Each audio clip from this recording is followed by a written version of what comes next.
Olá, queridos, que a graça e a paz de nosso Deus, também de Cristo Jesus, esteja com você, com sua família, seus familiares. Estamos hoje fechando uma sequência de temas falando sobre a condenação iminente de Israel, ou entrando para o contexto do cativeiro em si.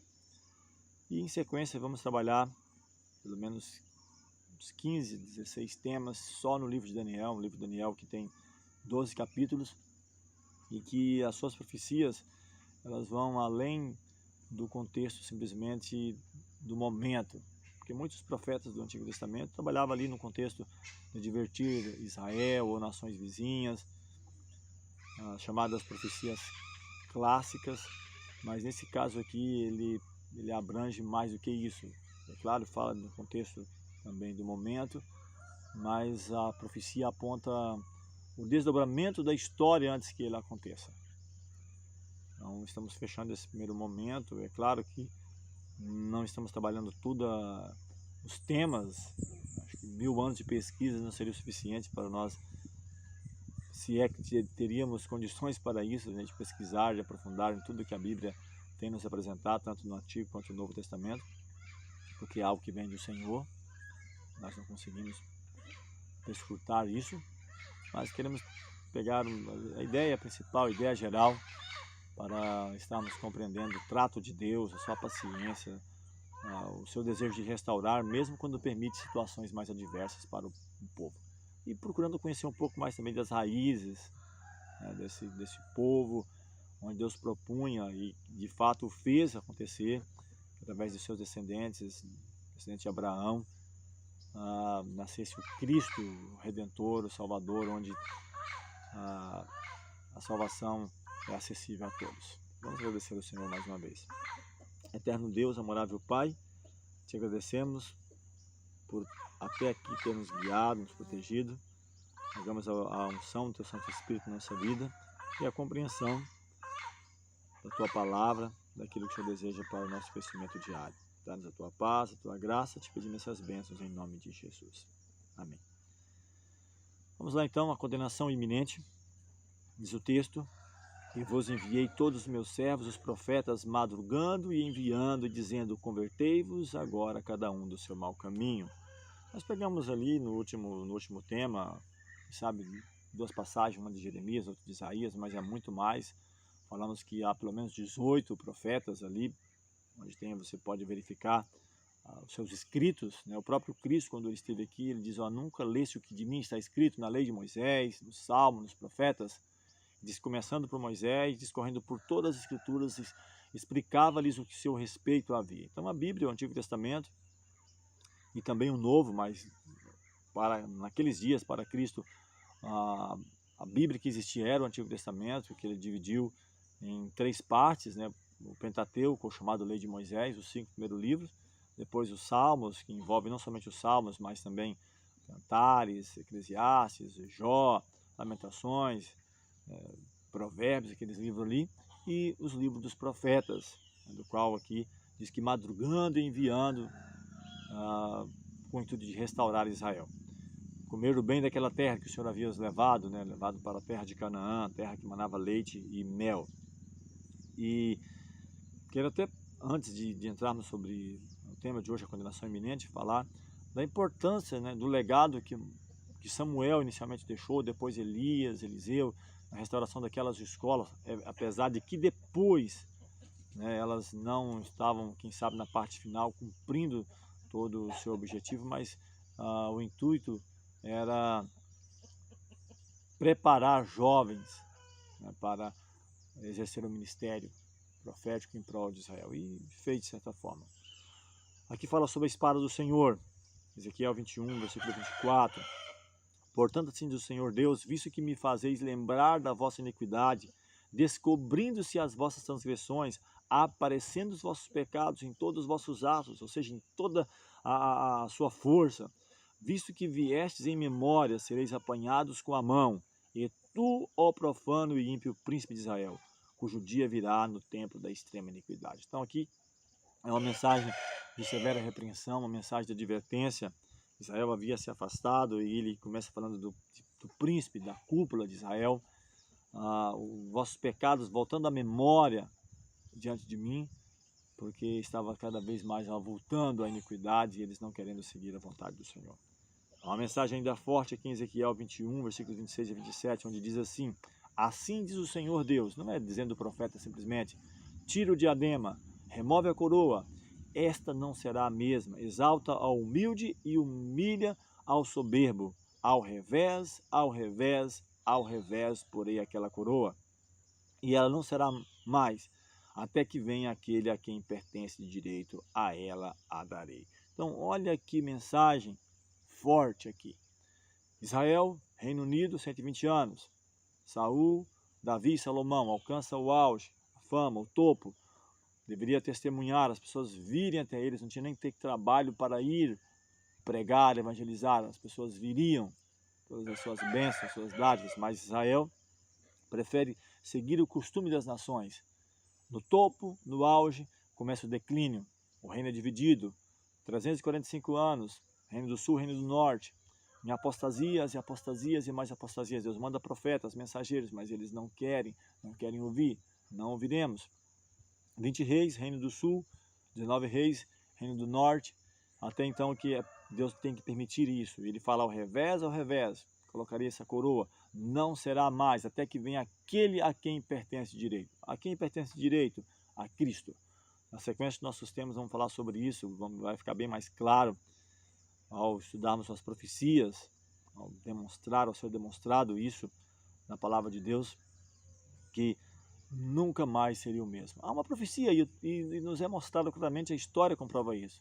Ele fala que Israel não se levantaria mais dessa maneira, ao revés, tira a coroa, depõe ali o diadema, e ali é passado para 4 grandes monarquias, que Deus permite que subisse ao trono, não é elas por sua destreza ou poder.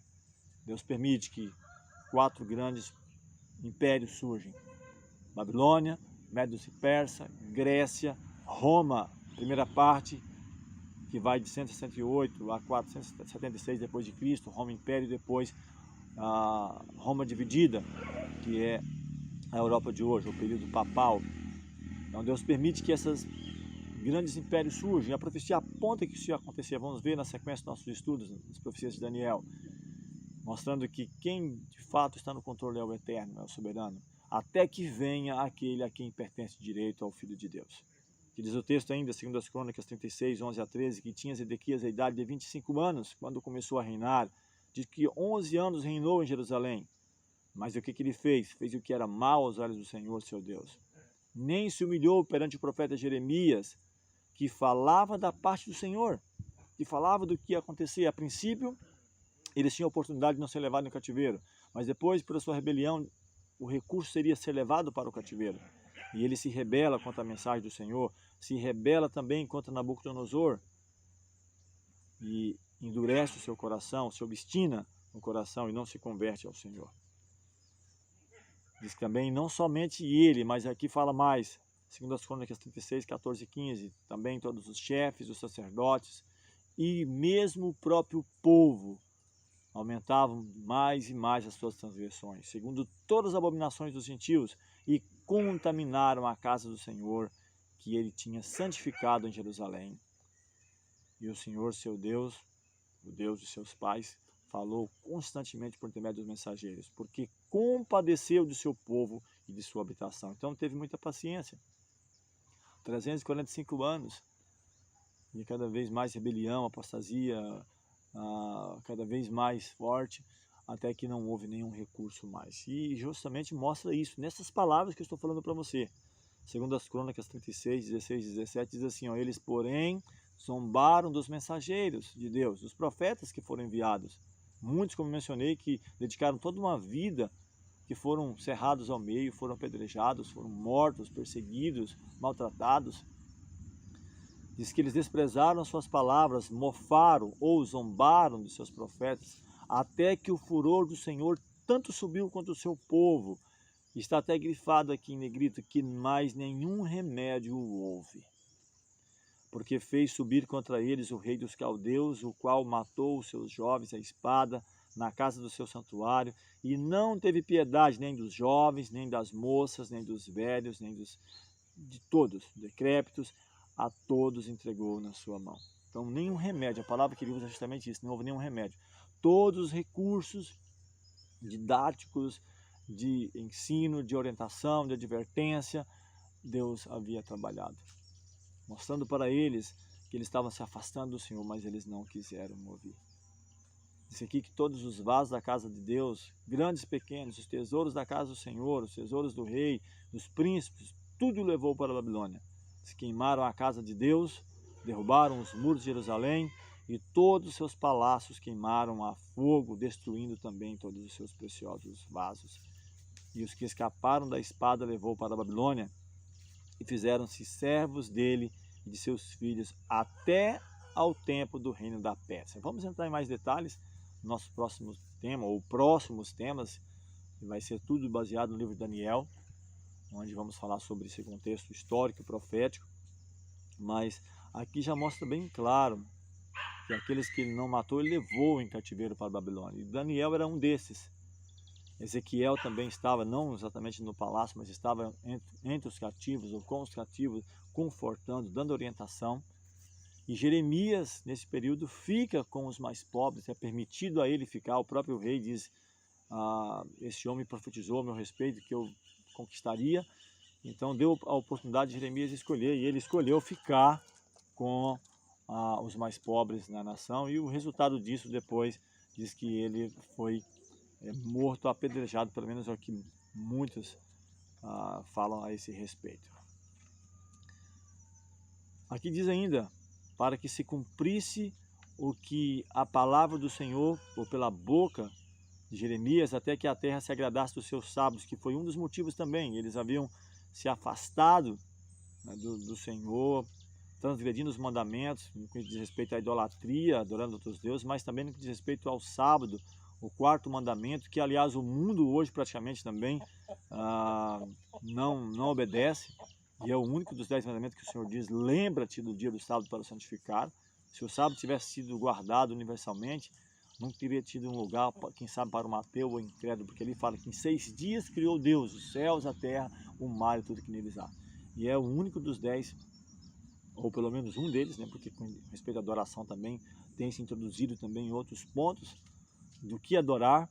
Não terás outros deuses diante de mim. O Senhor diz bem claro, a vida eterna é essa, que conheça a Ti como o único Deus verdadeiro e a Jesus a quem enviaste, adorar a Deus e a seu Filho, mas também tem se afastado muito em relação a isso, mas não é tema para agora. Mas aqui diz que todos os dias da salvação repousou, até que os 70 anos se cumprissem, porque havia um tempo para que eles retornassem. Porém, no primeiro ano de Ciro, rei da Pérsia, para que se cumprisse a palavra do Senhor pela boca de Jeremias, despertou o Senhor o espírito de Ciro, rei da Pérsia, o qual fez passar pregão por todo o seu reino, como também por escrito, dizendo, assim diz Ciro, rei da Pérsia, o Senhor, Deus dos céus, me deu todos os reinos da terra, e me encarregou de edificar uma casa em Jerusalém, que está em Judá. Quem há entre vós e todo o seu povo, o Senhor, seu Deus, seja com ele e suba. Então, esse monarca, esse rei, ele reconhece o eterno Deus, então começa a trabalhar de maneira mais profunda com esses reis ou reinos, Babilônia, Medos e Persa, Grécia, depois Roma, no intuito também de restaurar, de salvar. Eles é usado como juiz retributivo, mas eles também sofrem quando não cumprem o objetivo do Senhor. E aqui, fechando, falando sobre um renovo, que é justamente o que nós aguardamos. Diz que eis que vem dias, diz o Senhor, em que levantarei a Davi um renovo justo, e sendo rei reinará e prosperará, e praticará o juízo e a justiça na terra. Em seus dias Judá será salvo e Israel habitará seguro, e este será o seu nome com o que o nomearão o Senhor, justiça nossa. Jeremias 23, versos 3 a 6. Então é esse a quem pertence de direito a Cristo, é esse que nós aguardamos, o eterno Salvador, que vai reinar com justiça, com retidão, aquele que os discípulos aguardavam. Vamos falar muito sobre isso pelo menos 15 a 16 temas em sequência sobre as profecias de Daniel, e falar sobre o futuro de Israel. Diz aqui Paulo em Romanos, que foi a última, né, a Roma, o último dos impérios citado nessa sequência, onde foi passando o cetro, Babilônia, Medo-Pérsia, Grécia e Roma como último recurso dessa plenitude dos gentios, o tempo aos gentios, dado aos gentios. Há um tempo, uma plenitude para o judeu, o povo judeu, Israel, que de certa forma ele termina no ano 34 de nossa era, no apedrejamento de Estevão, quando ele rejeita o Messias, como nação, não estou falando como pessoa, e estende-se agora para os gentios, a plenitude dos gentios, até que cumpra esse período. Vamos falar sobre isso também, que esse tempo se esgota e Deus já está trabalhando no intuito de levar-nos todos, essa unificação de judeu e gentil, todas as nações, aos pés de Cristo, a restauração final. E ele fala: digo, pois, porventura Israel rejeitou Deus o seu povo? De modo nenhum, porque eu também sou israelita, da descendência de Abraão, da tribo de Benjamim. Deus não rejeitou o seu povo, que antes conheceu. Ou não sabeis que a Escritura diz a Elias, como fala a Deus contra Israel, dizendo: o Senhor mataram os seus profetas, derribaram os seus altares, e só eu fiquei e busco minha alma. Mas que ele diz a resposta divina: reservei para mim 7.000 homens que não dobraram o joelho a Baal. Assim, pois, também agora nesse tempo ficou um remanescente segundo a eleição da graça. Romanos capítulo 11, versos 1 a 5. E aí segue o texto falando que isso foi assim até que se cumprisse a plenitude dos gentios e todo Israel será salvo. Claro, não estou falando de Israel literal, mas Israel aquele que luta com Deus e com o homem. Os remanescentes, tanto de Israel, quanto das outras nações, quanto das outras igrejas, o remanescente, porque na grande maioria se perderão, infelizmente, porque endurece o coração. Deus vem para os seus o rejeita, mas a salvação está acessível a todas as nações, a todas as pessoas, a todas as igrejas, para redimir, para salvar. E ele fala: por quê? Porque Israel buscava, não alcançou, mas os eleitos o alcançarão. Porque ele fala que mesmo que Israel seja como a areia do mar, só o remanescente será salvo. Então é a porção que resta, tá? Então é isso que Deus quer restaurar. No nosso próximo tema, na sequência de temas, só sobre Daniel, vamos falar sobre a queda de Judá, a segunda parte que ainda restava da nação israelita, porque Israel já tinha sido levado às 10 tribos. E vamos falar sobre vitórias em meio à adversidade. Mesmo em meio à adversidade há vitórias. E Deus então estendendo a salvação a outras nações, aquelas que estavam subindo ao topo e levando a mensagem para todas as nações. É claro que isso vai se cumprir de maneira mais magnífica nos dias de Cristo. E vamos falar sobre isso também depois que terminarmos essa série, no sentido aqui de Israel, e trabalharmos as profecias do Novo Testamento e culminando as profecias do Apocalipse. Vamos agradecer ao Senhor mais uma vez. Eterno Deus, bondoso Pai, te agradecemos pelo cuidado, a proteção, as vitórias até aqui alcançadas, e entregamos nossas vidas em tuas mãos para que no Senhor possamos ser mais que vencedores. Dá-nos a tua paz, a tua graça, nos guia cada dia. Essas bênçãos te pedimos e agradecemos em nome de Jesus. Amém.